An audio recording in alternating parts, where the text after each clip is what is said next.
قوم لوط ایک ایسی قوم تھی جو ایک ایسی بدترین بدکاری کی مرتکب ہوئی جس کی مثال تاریخ میں کہیں نہیں ملتی، اور یہ طریقہ اس قوم کو شیطان یعنی ابلیس نے سکھایا تھا۔ اللہ نے حضرت لوط علیہ السلام کو اس قوم کی رہنمائی کے لیے بھیجا۔ حضرت لوط علیہ السلام حضرت ابراہیم علیہ السلام کے بھتیجے تھے اور پہلے شخص تھے جو حضرت ابراہیم پر ایمان لائے تھے۔ شہر اہل سدوم کی طرف اللہ نے حضرت لوط کو نبی بنا کر بھیجا۔ سدوم اور اس کے آس پاس کے علاقے بہت خوبصورت، سرسبز و شاداب اور نعمتوں سے مالا مال تھے۔ آس پاس کے لوگ ان علاقوں میں اناج، پھل اور سبزیاں لینے آتے تو یہاں کے لوگوں کو یہ بات بالکل پسند نہ تھی، تو ان لوگوں نے سوچا مسافروں سے کیسے جان چھڑائی جائے، تو ابلیس ایک خوبصورت جوان لڑکے کی شکل میں ان کے پاس آیا اور انہیں فعل بد کرنا سکھایا۔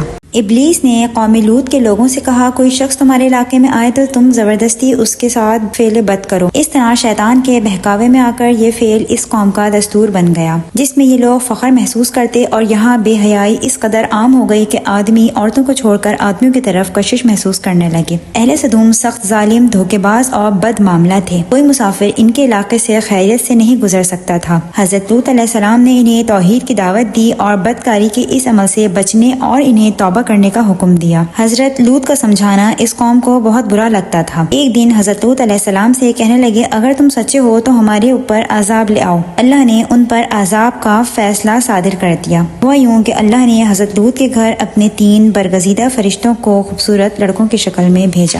حضرت لوط کی طرف 3 فرشتے حضرت جبرائیل علیہ السلام، حضرت میکائیل علیہ السلام اور حضرت اسرافیل علیہ السلام بھیجے گئے، جو کہ خوبصورت لڑکوں کی شکل میں تھے۔ حضرت لوط علیہ السلام انہیں دیکھ کر سخت گھبرا گئے کہ اہل سدوم ان کے ساتھ بھی فعل بد کا ارادہ کریں گے۔ حضرت لوط کی بیوی وائلہ کافرہ تھی، اس نے لوگوں کو خبر دی کہ لوط علیہ السلام کے پاس لڑکے آئے ہیں۔ یہ سن کر بستی والے حضرت لوط کے گھر کی طرف دوڑے۔ حضرت لوط نے گھر کے دروازے بند کر دیے۔ فرشتوں نے حقیقت سے آگاہ کیا کہ ہم اللہ کے فرشتے ہیں، تم اپنے گھر والوں کو لے کر بستی سے باہر نکلو اور کوئی بھی پیچھے مڑ کر نہ دیکھنا۔ بیوی ان کے ساتھ نکل کر واپس پلٹ گئی اور جہنم واصل ہوئی۔ صبح ہوئی تو حضرت جبرائیل علیہ السلام اللہ کے حکم سے بستی کو اٹھا کر آسمان تک لے گئے، پھر اس بستی کو زمین پر دے مارا، پھر ان پر پتھروں کی بارش ہوئی اور سب لوگ عذاب کا شکار ہوئے، اور وہ بستی ایک بدبودار سمندر میں تبدیل ہو گئی جسے بحر مردار یعنی ڈیڈ سی کہا جاتا ہے، اور کوئی جاندار اس میں زندہ نہیں رہ سکتا۔ رہتی دنیا تک اسے عبرت کا نشان بنا دیا گیا۔